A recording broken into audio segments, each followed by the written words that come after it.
Ceasefire. Let's turn to Dan Arbell. He's a scholar in residence at the Center for Israel Studies at American University and a 25-year veteran of the Israeli Foreign Service. And Dan just mentioned more than 2 decades worth of experience in the diplomatic corps, including senior positions in the Ministry of Foreign Affairs headquarters in Jerusalem. So give us a sense, because you've done this diplomatic dance before in the past, what likely was going on behind the scenes to set the stage for this ceasefire? So I think at first the U.S. gave Israel the diplomatic space it needed to conduct this operation, the time and space needed for Israel to respond effectively to the Hamas barrage of rockets.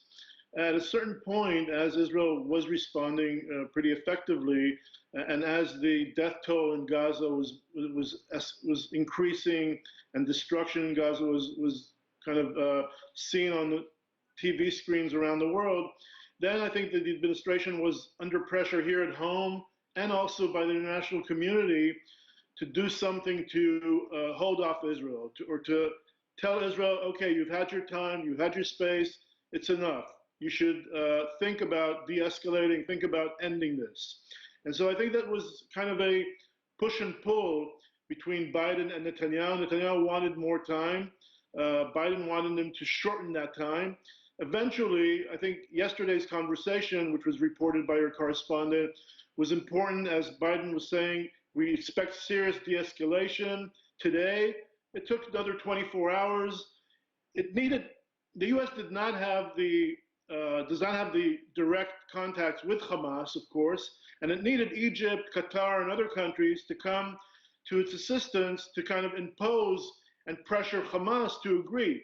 Because if it's a one-sided ceasefire, it won't work. You need both sides, of course. And so I think that it was all push and pull. Eventually, they succeeded, and the test will be over time. Tonight, it's quiet. It may take a few days, but then it's going to be tested over the next few years. And Biden spoke about an hour and a half ago. I'm sure you saw his address. It was short, but he said that he spoke to Netanyahu 6 times over the last 11 days. As you mentioned, it seemed like there was a lot more pressure from other Democrats on him, kind of a different tone this time around. We even saw a shift in tone with the Biden administration initially kind of over the last few days. Talk to us about the role the U.S. played in this behind the scenes. So I think this was a test for the Biden administration. I think the Biden administration early on signaled that the Israeli-Palestinian conflict is not a priority. For the first few months, it had other issues, other fish to fry, so to speak. And it did not want to deal with conflict resolution, but rather conflict management. And so instead of the U.S. being involved in the conflict came to visit the U.S. or showed up and required U.S. intervention. And so reluctantly, the U.S. was dragged into this and found itself having to deal with trying to calm tensions and bring at least a calm or a ceasefire. And so it was under pressure in the UN by the players like France, by Britain, by China, by Russia, Arab countries calling for the U.S. to intervene. As I've said earlier, the U.S. doesn't have a 360-degree scope in a sense, cannot deal directly with Hamas and needed other partners to help bring Hamas around.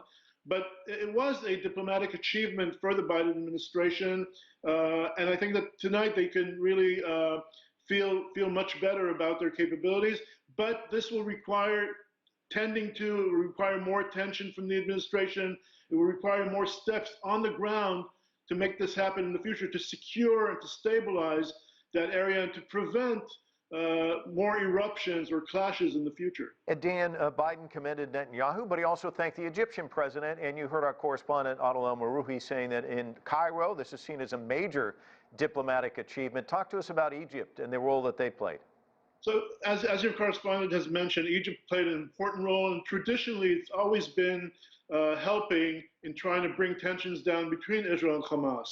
And so Egypt was for a while kind of very anxious about how it would be treated by the Biden administration. And this is an opportunity for Egypt, first of all, to reemerge as a central player in the region, something that we haven't seen from Egypt for a long time, and also a chance to improve the relationship between the Egyptian leadership and President Biden as he's starting out. So clearly, Egypt has the pull, has the impact, has the influence over Hamas, and other regional actors. And it's important that Egypt was brought back into the fold and helped bring to this diplomatic achievement.